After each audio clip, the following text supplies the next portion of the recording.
This call is now being recorded.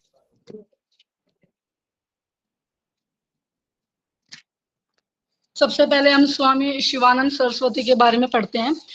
सारा ना पढ़ के मोस्ट चीजें पढ़ेंगे। सबसे अधिक अभी तक हमने जितने भी पेपर देखे हैं सभी में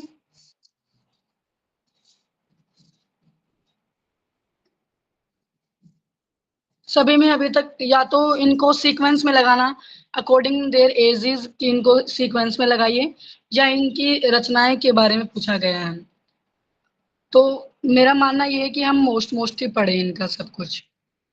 तो सबसे पहले स्वामी शिवानंद सरस्वती जी का जन्म 8 सितंबर 1887 में हुआ और इनकी मृत्यु 14 जुलाई 1963 में हुई। इनका इंट्रोडक्शन है। अगर मैं क्लास से आउट हो रही हूँ तो please let me know, okay, क्योंकि मुझे दिख नहीं रहा स्क्रीन। लाइक अगर मैं नाम है इनका स्वामी शिवानंद, बचपन का नाम कप्पू स्वामी, जन्म 8 सितंबर 1887 को हुआ, जन्म स्थान पट्टा मड़ाई गांव में तमिलनाडु में हुआ। पिता का नाम पीएस वेंगायर है, माता पार्वती अम्बा, व गुरु हैं इनके विश्वानंद सरस्वती के। इनके गुरु भी सबके गुरु मोस्ट हैं कि हम इनके गुरु और इनकी रचनाएं इनको ज्यादा ध्यान दें। शिवानंद सरस्वती के गुरु का नाम है विश्वानंद सरस्वती। इनके संस्थापक रहे हैं दिव्य जीवन संघ, डिवाइन लाइफ सोसाइटी। इन्होंने ये 1936 में बनाया और योग वेदांत फॉरेस्ट एकेडमी जो कि 1948 में इन्होंने दी। फिर इनकी मृत्यु हुई 14 जुलाई 1963 को 75 वर्ष की उम्र में शिवानंद आश्रम ऋषिकेश में। ओके, स्वामी शिवानंद ने 19 फरवरी 1947 को ऑल वर्ल्ड साधु फेडरेशन की स्थापना की। इनकी कुछ प्रमुख पुस्तकें हैं ये।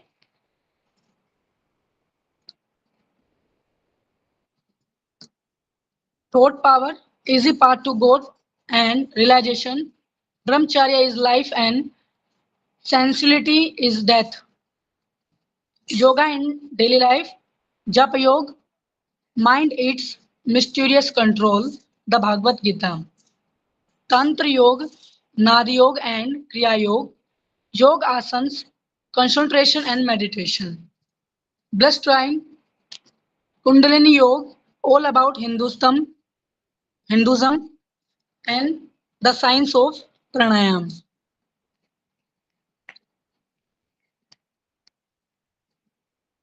विद्यार्थी जीवन से चिकित्सा तक का ऐसा कुछ आई थिंक देखिए ये इसमें इम्पोर्टेंट है। सन 1905 में तंजौर मेडिकल कॉलेज से इन्होंने MBCM अर्थात चिकित्सक की पढ़ाई पूरी की। इन्होंने द एम्ब्रोसिया नामक चिकित्सा पत्रिका की भी शुरू की। सन 1929 में कप्पू वापिस भारत लौट आए। स्वामी विश्वानंद ने इनका नाम शिवानंद रखा और स्वामी शिवानंद ने ऋषिकेश में सन 1932 में शिवानंद आश्रम और 1936 में डिवाइन लाइफ सोसाइटी की स्थापना की। इसके पश्चात 1948 में योग वेदांत फॉरेस्ट एकेडमी की स्थापना की, जैसे कि मैंने पहले ही बता दिया था बिल्कुल स्टार्टिंग में। ठीक है, यहाँ पे हमारा शिवानंद समाप्त होता है।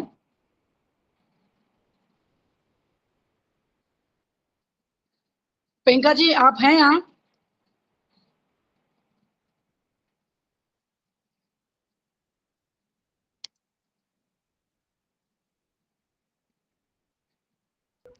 हाँ जी स्वीटी जी। हाँ जी, इसको आप पढ़ दीजिए, स्वामी राम हिमालयम।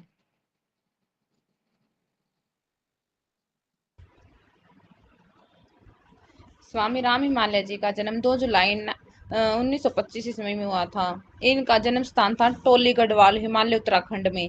इनका बचपन का नाम था विरज किशोर कुमार और गुरु का नाम बंगाली बाबा। इन्होंने इनको हिमालयन योगी के नाम से भी जाना जाता है। उपाधि शंकराचार्य जी की उपाधि मिली थी इनको। संस्थापक हिमालयन इंस्टीट्यूट ऑफ योग साइंस फिलोसफी, और इनकी मृत्यु हुई थी 13 नवंबर 1996 ईस्वी को। स्वीटी जी पेज आगे कीजिए। इनकी शिक्षा स्वामी राम ने हिमालय के दिव्य संत अघोरी बाबा, सोमवारी बाबा, गुदड़ी बाबा की कृपा और आशीर्वाद से योग में अनेकों सिद्धियां भी प्राप्त कर ली थी। इसके बाद स्वामी राम ने भारत के विभिन्न शहर बेंगलोर, प्रयाग, वाराणसी आदि में रहकर विभिन्न विषयों में शिक्षा ग्रहण की। इसके बाद ऑक्सफोर्ड यूनिवर्सिटी इंग्लैंड से भी डिग्री प्राप्त की। 24 वर्ष की युवावस्था में स्वामी राम कंवर पीठ दक्षिण भारत में शंकराचार्य की गद्दी पर बैठे। इन्हें शंकराचार्य की उपाधि मिली। सन 1949 में 1952 तक लगातार 4 वर्ष तक स्वामी राम शंकराचार्य की गद्दी प्राप्त हुई। आश्रम स्थापना। स्वामी राम शंकराचार्य की गद्दी को छोड़कर नेपाल क्षेत्र में हिमालय पर्वत पर नंगे पैरों में कमंडल कर रहने लगे। यहाँ पर इन्होंने अपना पहला आश्रम स्थापित किया। यहाँ आश्रम काठमांडू से बाहर धुली खेल के रास्ते में हिमालय पर्वत के घने जंगलों में था। आजकल इस आश्रम को हंसानंद योग आश्रम के नाम से भी जाना जाता है। इन्होंने लंदन में एक चिकित्सक सलाहकार के रूप में भी अपनी सेवाएं दी थी। इन्होंने मास्को रूस में मनोवैज्ञानिक अनुसंधान केंद्र के साथ मिलकर अनेक शोध कार्य भी किए। ऋषिकेश में साधन मंदिर ट्रस्ट की स्थापना की।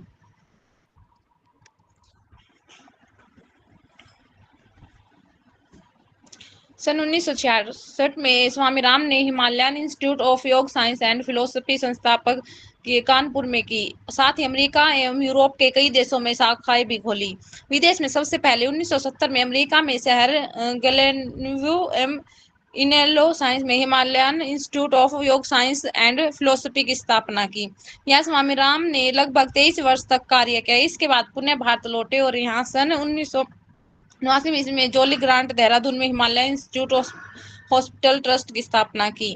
स्वामी राम ने 1994 में मल्टी स्पेशलिटी हॉस्पिटल और 1995 में एक मेडिकल कॉलेज की स्थापना की। स्वामी राम ने अपनी मृत्यु से पहले सभी योजनाओं को लव सर्व रिमाइंड के मोटो के साथ करने के लिए ट्रस्ट के सभी सदस्यों को संदेश दिया। 13 नवंबर 1996 को स्वामी राम ने इस भौतिक शरीर को त्याग दिया। स्वामी राम जी की प्रमुख पुस्तकें meditation and practice, the art of joyful living, love and family life, conscious living, good book, spiritual transformation, happiness in your creativity, royal path lesson in yoga, living with the Himalayan masters. आगे कीजिए। इनका ध्येय वाक्य है ये।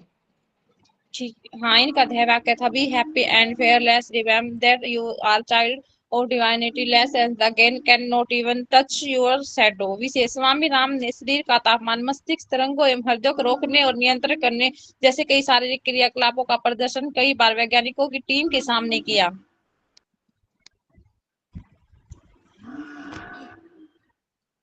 Fast तो इसलिए कर रही हूँ क्योंकि आपने रिवाइज तो पहले कर ही रखा है ये। Yes yes. हाँ, अगर आपको ज्यादा फास्ट लग रहा है तो मैं थोड़ा स्लो कर देती हूँ। मोस्ट पढ़ दीजिए आप इनका, प्रियंका जी। ठीक है। स्वामी राम हिमालय यूनिवर्सिटी। डॉक्टर स्वामी राम ने 1989 ईस्वी में उत्तराखंड के लोगों की सेवाओं के लिए the Himalaya institute of hospital trust की स्थापना की। स्वामी उच्च शिक्षा को बढ़ावा देने के उद्देश्य में HIHT ट्रस्ट के तहत देहरादून में स्वामी राम हिमालय जी विश्वविद्यालय 2013 में UGC, NCI और इंडियन नर्सिंग काउंसिलिंग की मान्यता के साथ स्थापना हुई। यहाँ पे ये समाप्त होता है। संत कबीरदास जी।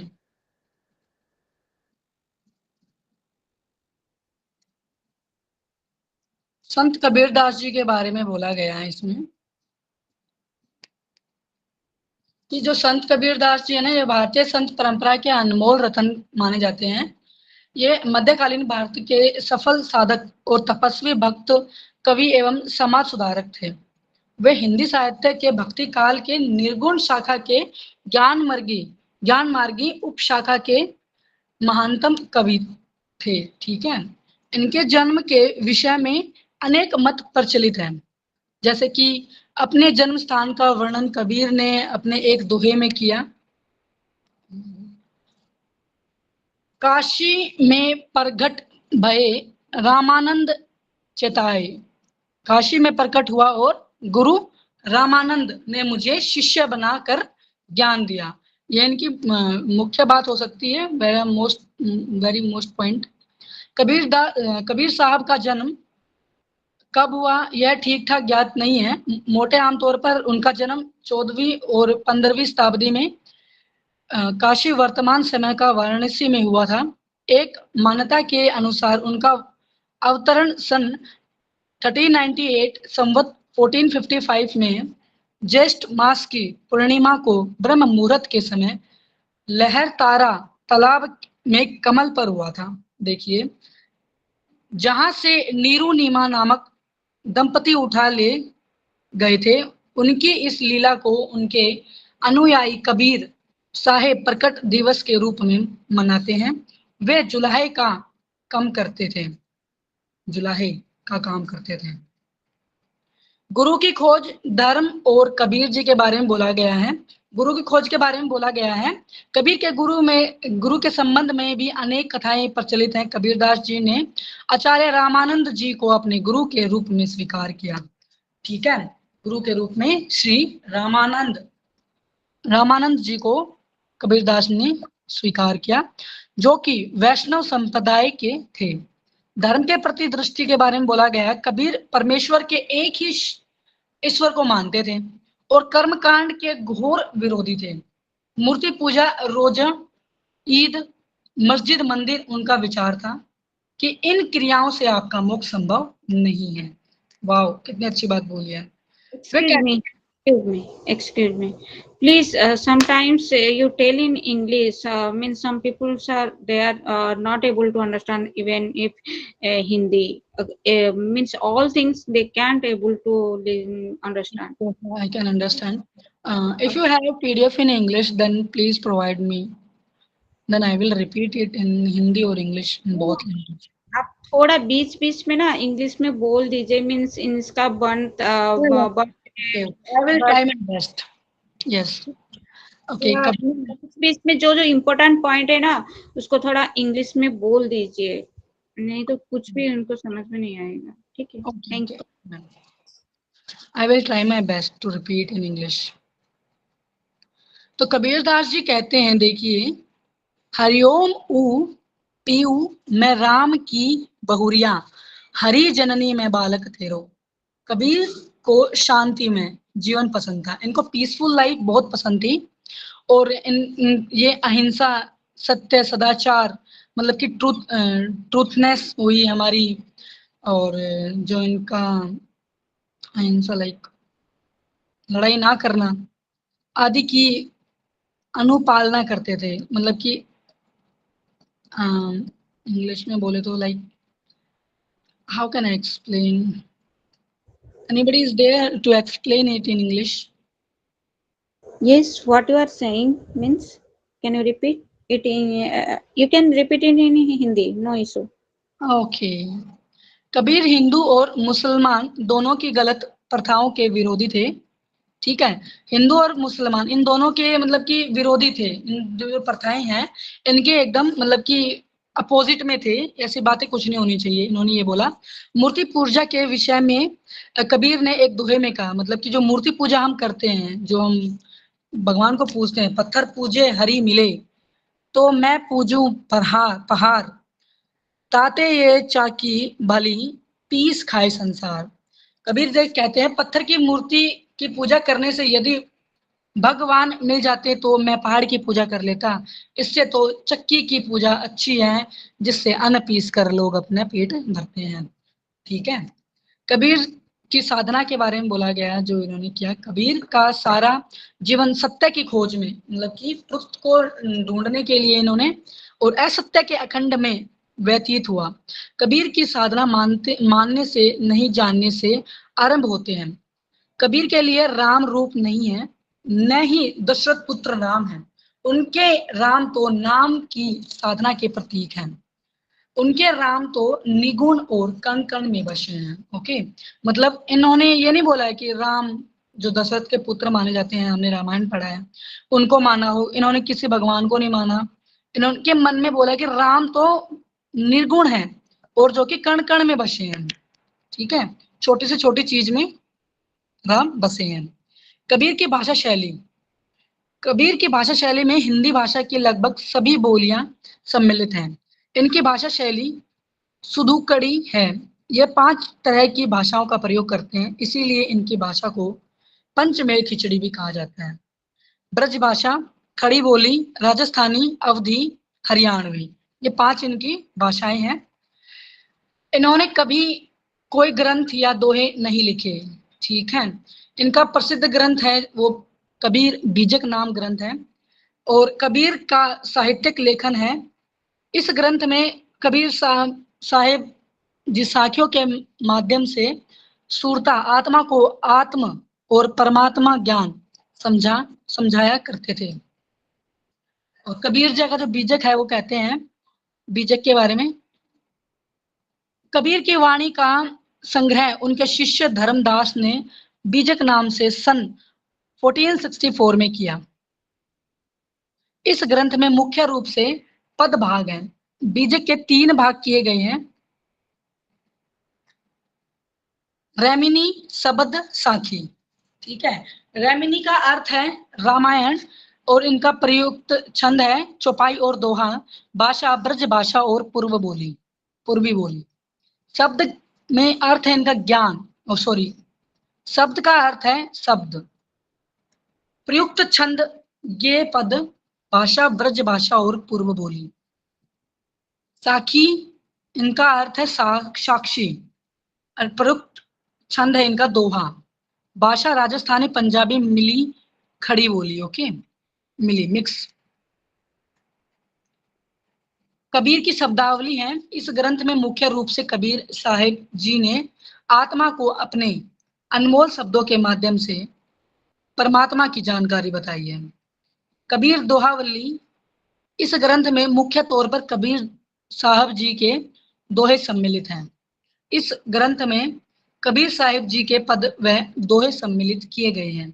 यह सूक्ष्म वेद हैं, मतलब छोटे, जिसमें परमात्मा की विस्तृत जानकारी है। कबीर की मृत्यु के बारे में, इनकी मृत्यु 1575, जन्म की भांति ही कबीर की मृत्यु की घटना को लेकर भी मतभेद अलग हैं, बहुत सारे हैं। लगभग 120 वर्ष तक का जीवन इन्होंने समाज में चल रही कुरीति और ढोंग आडंबर पाखंड से समाज को बचाने में व्यतीत किया। कबीर ने अनुयायी मानते हैं कि इनकी मृत्यु उत्तर प्रदेश के काशी शहर में नजदीकी मगहर नामक स्थान पर हुई। कबीर और योग के बारे में बोला गया है। कबीरदास जी ने मन व शरीर की एकाकार अवस्था को ही योग कहा है। ठीक है, कबीर जी का नाद योग, हठ योग और कुंडलिनी योग से पूर्वत मिला जुलता है। ठीक है, ये कुछ दोहे हैं, आई थिंक ये नीड ही नहीं है। And thank you. इन्होंने लास्ट में बोला है, मेरा मुझ में कुछ नहीं, जो कुछ है सो तेरा, तेरा तुझको सौंपते क्या लागत है मेरा। Next is Shri Aurobindo Ghosh. और अभी तक जितने भी हमने प्रीवियस ईयर क्वेश्चन देखे हैं, most of questions Shri Aurobindo Ghosh से काफी क्वेश्चंस पूछे गए हैं, तो इसको थोड़ा सा और भी अच्छे से पढ़ेंगे। इनका इंट्रोडक्शन कहता है, इंग्लिश मीडियम अगर किसी के पास इंग्लिश में अगर पीडीएफ अपलोड है तो प्लीज वो शेयर कर दीजिए। We have no PDF, we have in Google Drive. Okay, Like you have a PDF in means WhatsApp, like that we have no, but we have in Google Drive. Okay. Okay, sorry for today only, but we will try our best tomorrow. It's okay ma'am, only बीच बीच में थोड़ा सा English में बोल दीजिए, means इसका ये books means जो जो हाईलाइटेड पॉइंट है उसको ओके थोड़ा ओके, इंग्लिश में बोल दीजिए। बोस का जो बर्थ है वो 15 अगस्त 1872 में हुआ है। ठीक है, इनका जो प्लेस है वो कोलकाता बंगाल में है। इनके फादर का नाम कृष्णधन घोष, वो एक डॉक्टर थे। माता स्वर्णलता देवी हैं।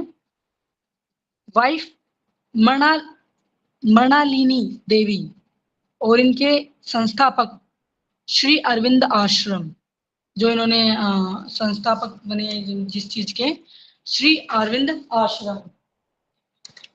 दर्शन इंटीग्रल योग, पूर्ण योग जिसको बोलते हैं। मृत्यु हुई इनकी 5 दिसंबर 1950 को पांडिचेरी में।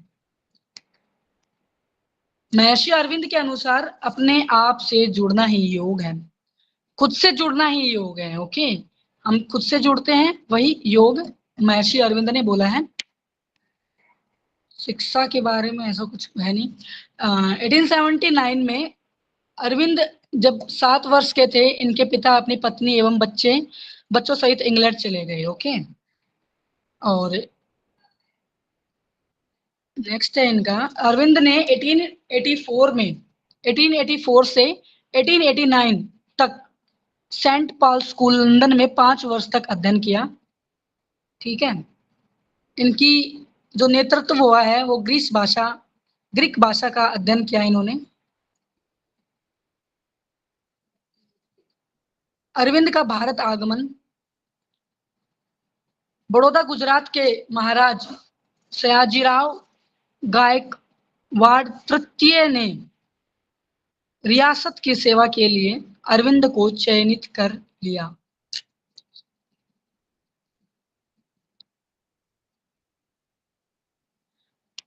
इतना इम्पोर्टेंट नहीं है, विवाह के लिए भी इतना इम्पोर्टेंट आई थिंक नहीं है, कोई क्वेश्चन रिपीट नहीं है।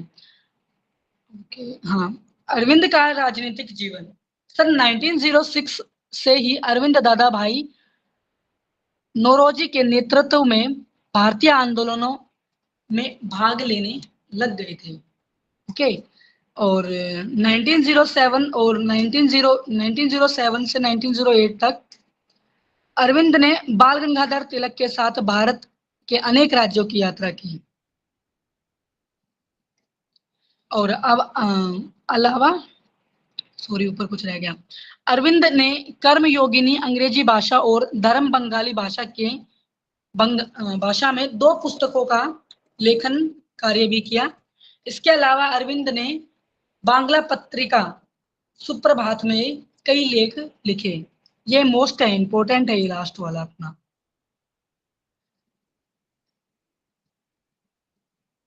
अरविंद ने सन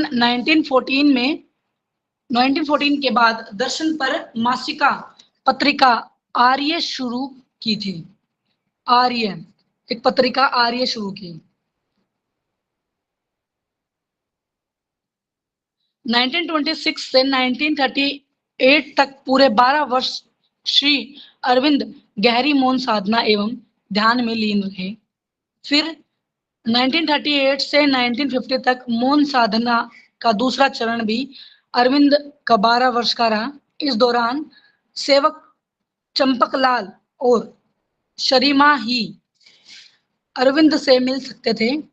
अन्य सभी का श्री अरविंद के कमरे में प्रवेश निषेध था। महर्षि अरविंद का यह विश्वास था कि सांसारिक दुख का निवारण केवल आत्मा के विकास से ही हो सकता है। 5 दिसंबर 1950 को श्री अरविंद भौतिक शरीर को छोड़कर सदा के लिए पंच तत्व में लीन हो गए। ओके, श्री अरविंद का पूर्ण योग जो इंटीग्रल योग था, पूर्ण योग को एकात्म योग और इंटीग्रल योग अलौकिक योग के नाम से भी जाना जाता है। महर्षि अरविंद भक्ति योग, राजयोग, ज्ञान योग, ध्यान योग आदि के समरूप ऐसे योगी विधि का प्रतिपादन किया जो मनुष्य को पूर्णत्व प्राप्त करता है। श्री अरविंद का योग व्यवहारिक एवं मनोवैज्ञानिक है। महर्षि अरविंद की पूर्ण योग पद्धति की 3 मूल साधनाएं अथवा अभ्यास: अभीप्सा अर्थात अभिलाषा, परित्याग, आत्म उद्घोटन।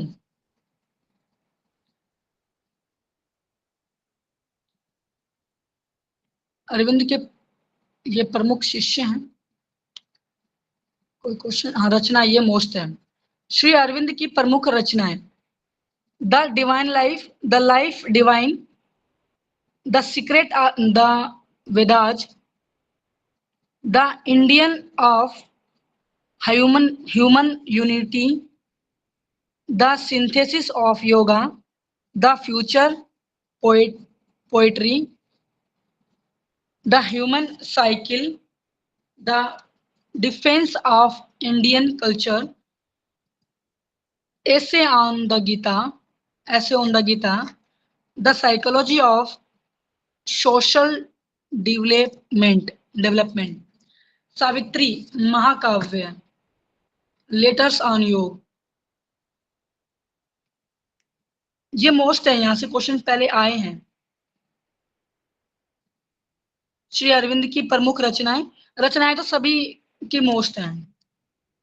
Thank you for listening.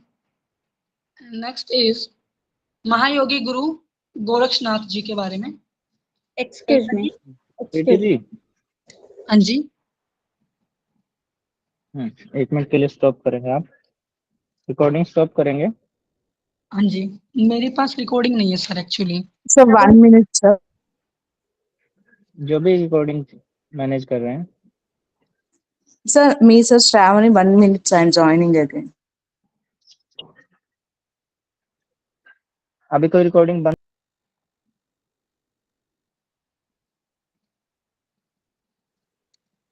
Sir Shravani ma'am recording कर रहे